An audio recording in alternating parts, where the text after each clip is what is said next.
In your opinion, what is an album with no bad songs? The song All the Young Dudes, which Bowie wrote and gave to Mott the Hoople, who recorded it and had a hit with it, Bowie sings background/chorus in the song, was originally meant to be on Ziggy Stardust, which IMHO makes the album even more brilliant, if possible, if you include that song on it. In 5 years Bowie sings about how Newsman wept when he told us Earth was really dying, and the idea of the news is featured in All the Young Dudes, who carry the news. So, I saw The Cure in El Paso in 2016. They seemed to love El Paso because the last time they were there they had played for hours. After the encore I was thoroughly satisfied, and as the crowd kept clapping, they came out again. They did a second encore. We applauded so hard for getting a second encore, and the fuckers came out again. Mind you, they were playing stuff I don't think they'd played in concert for decades.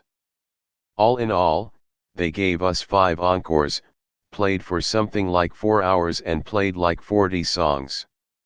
They rock so hard after all of these decades. I was going to comment this.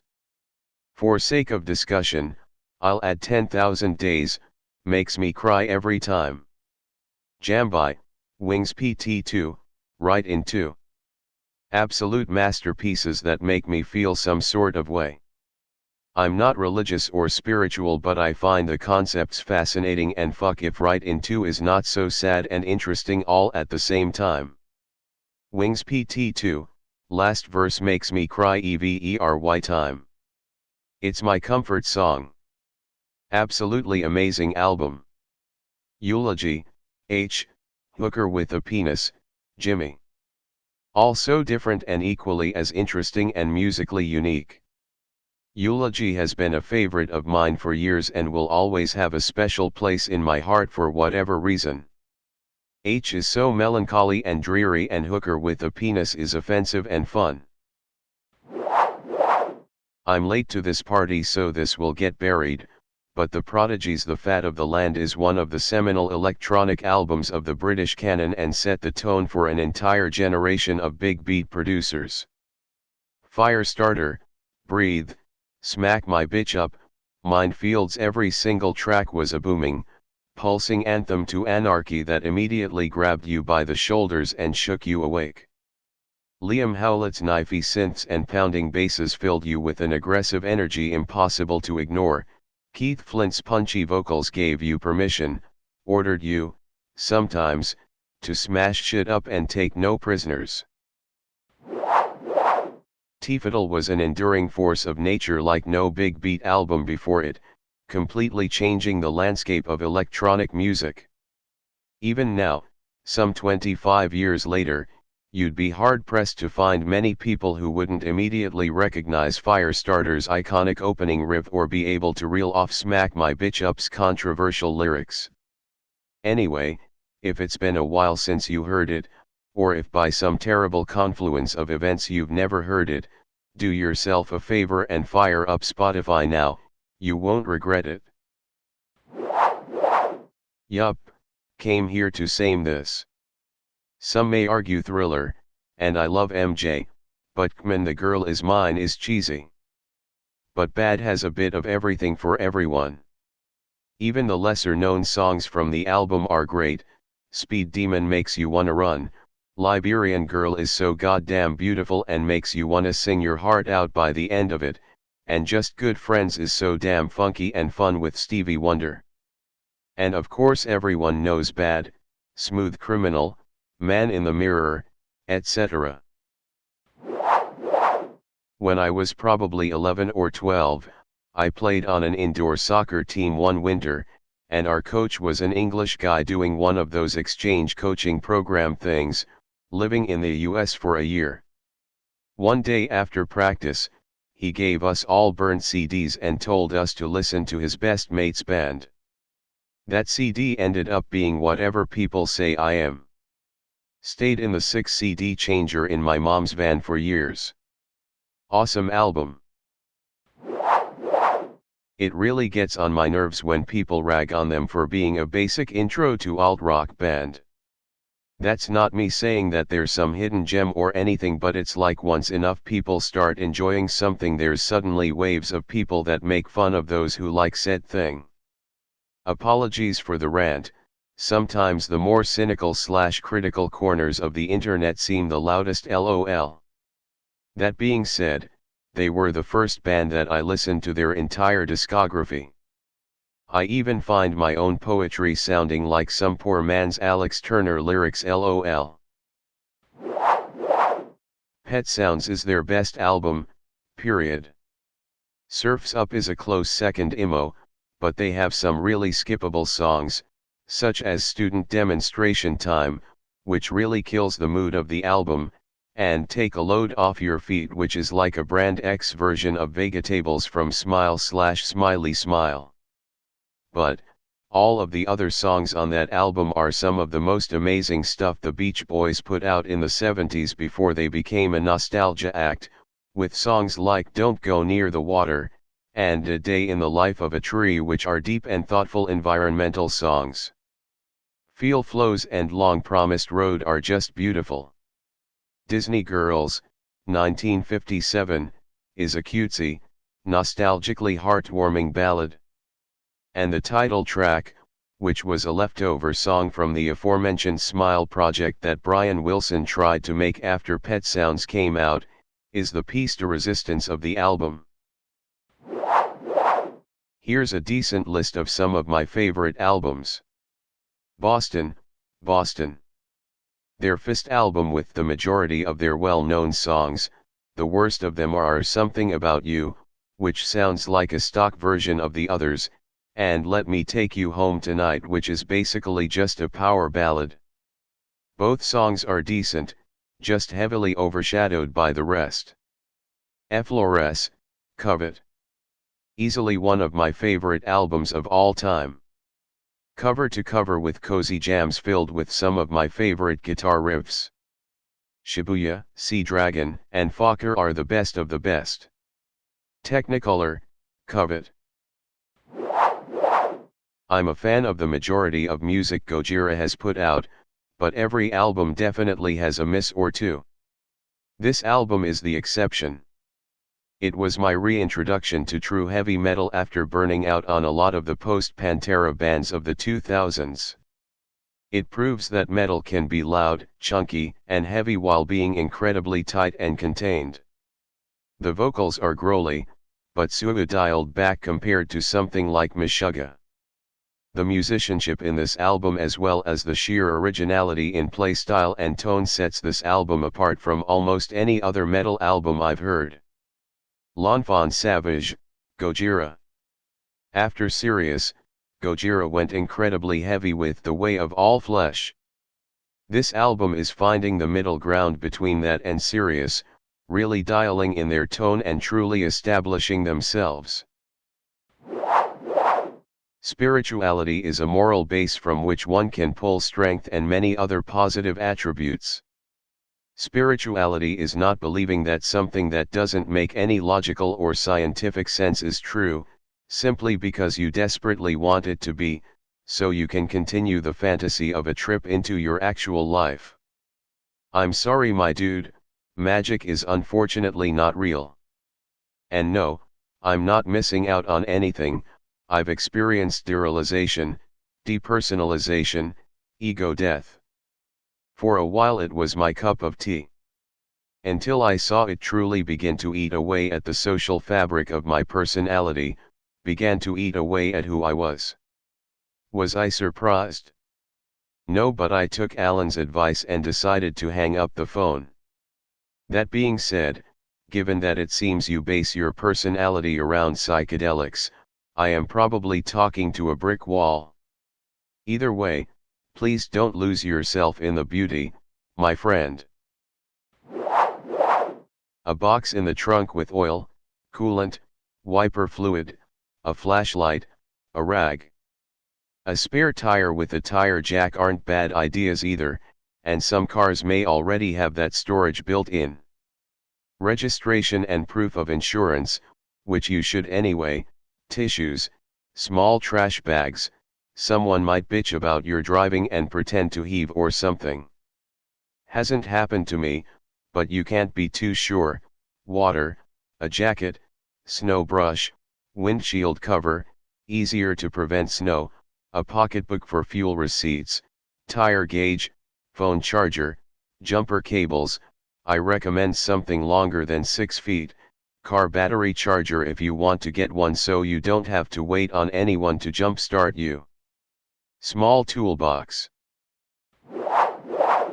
A fire extinguisher, first aid kit, blanket, something to break out the windows, tire pressure gauge, flashlight, hand or foot operated air pump, mechanic gloves. Drive long enough and you will most likely come across an accident that has just happened. Be prepared for anything, it can save you or someone else. It doesn't hurt to stop. If you're on your way to work or something and an employer throws a bitch fit because you stopped and you're going to be late, if they don't understand, you don't need to be working there anyway. I have a car kit with the basics that my mom gave me that has just stayed in the packaging. But a couple weekends ago I was at a small bachelorette party at an Airbnb and a bat flew into the top floor. We used the flashlight and gloves, which were items that were nowhere to be found in the house we were staying at, to use to get the bat out. Not really used for the car, but the tools have proved to be multifunctional. I have a multi-tool, seat belt cutter, window smasher, and flashlight with red and white flashing lights in my door pocket. I have a bottle of water, shovel, blanket, first aid kit and an empty petrol can in the boot/trunk. I also have a small electric pump and a power pack for jump starts. Jumper cables and emergency triangle, spare tire, and tools as standard. I have a phone charger to keep my mobile fully charged. I have a dash cam. I keep spare fuses and bulbs in the glove box with a small toolkit. I keep a first aid kit, a roll of toilet paper, a flashlight, blanket, box of dry snacks like peanuts, crackers, canned beans, canned chicken, etc. I keep a bag of spare clothes for my kids, extra diapers, extra sippy cups, and a tire pump. I have an SUV so it fits and doesn't take up a shitload of space. If this pandemic has taught me anything, it's to always be prepared. Apart from the practical emergency supplies mentioned elsewhere, the only two things I've actually needed, not been in any terrible accidents that involved breaking a window to escape, knock on wood, is water, and a globe. It's a small portable battery jumper. You charge it via an outlet, and then it lives in your car until your battery dies. Insanely easy to use, you can jump your car dozens of times between charges, you never need to worry about finding a stranger with jumper's cables to help you out. Takes 10 seconds to jump your car. It saved my ass more times than I can count. An emergency kit. Mine contains a ton of useful things like, a baby air compressor $30 on Amazon, a tire patch kit, so much better for your wheel than fix a flat, and vehicle techs I know say they drive on them for the life of the tire. A blanket, I'm a big guy but I get cold on the off chance I'm required to sleep in the car. A towel, in case you have to put something, or someone, wet in your car. A first aid kit, keep it simple. Anything is better than nothing. Water. It's the fluid of life. Other things that are nice to haves but not need to haves, OBD2 reader, used mine twice the past week to help friends out. A car battery jump pack, in case you can't get someone to help jump your car. Small microfiber cloths, can get a 10-pack for pretty cheap, nice to clean the inside of the car/dry the outside after a wash. I keep all these in my car in a duffel bag, and all of them at one point or another have saved my ass. I keep jumper cables, a toolbox, cheap one from Walmart I got as a gift, has wrenches, box knife, screwdrivers, tape measures, etc., a spare change of clothes and shoes, and a pen and notepad. All have been very useful on different occasions. And also a dash cam has also been very useful.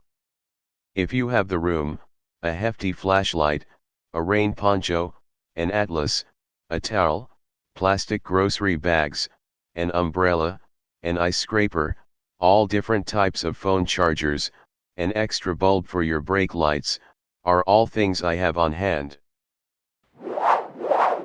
Not only a full, adequate medkit but also water, flares, and a fire extinguisher. Every single video I've seen with a car fire, either nobody has a fire extinguisher and the car gets destroyed, or, on the rare chance someone has one, the day is saved. Even more useful if someone is trapped inside after an accident. Put that fire out? I think r/car preppers is a sub, or something like that. Some people even have two-way radios and extra batteries. Full areas filled with stuff put into bags and attached to mall panels in the car. A proper tire iron, not this shit that manufacturers include as standard. My dad and I were on a long trip, and a truck in front of us lost a retread. We tried to avoid it but hit the rear left wheel of our VW2 Reg. It caused a blowout, but we managed to pull over. I tried to change to the spare and discovered the rim was slightly bent. We just needed proper leverage. So here we are stuck on the side of a road in the middle of cornfields for 4 hours, until a farmer came past. In his John Deere, he had a wrench with much more leverage, and everything came loose easy. We were ready to go in 20 minutes with spare on. Solar charging flashlight. Especially useful if you've got a sunroof, as it can tuck up between the panel and the glass but still catch plenty of sun, just make sure it doesn't get too hot. It's quite handy to have a device which is regularly charged, doesn't require battery changes, and, for most, can be used to top up your phone. Most also charge via USB, as well as being used as a USB battery. If you aren't interested in the solar bit, then a simple USB charging flashlight also works.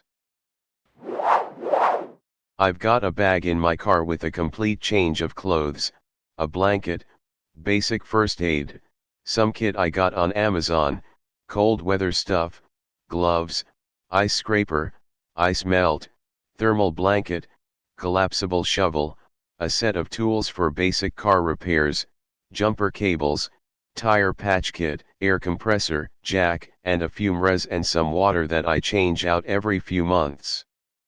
Well, that's not all in the bag, but it's all in my trunk. Probably more stuff I can't remember, but that's the general idea of it. Something to have just in case of emergency. Besides the basics that have been mentioned a lot already, I love keeping camping chairs in my trunk. I almost exclusively use them when I'm away from home, so they just live in my trunk permanently. It has been such a nice thing to have in so many situations. The most recent incident was my niece's music recital, which I didn't know until arriving was outdoors with no existing seating. I was so thankful that I was unknowingly prepared. The other weird thing I try to have on hand, a gift bag pre-stuffed with some tissue paper. Great for last-minute gifts that you're picking up on the way to a party or whatever.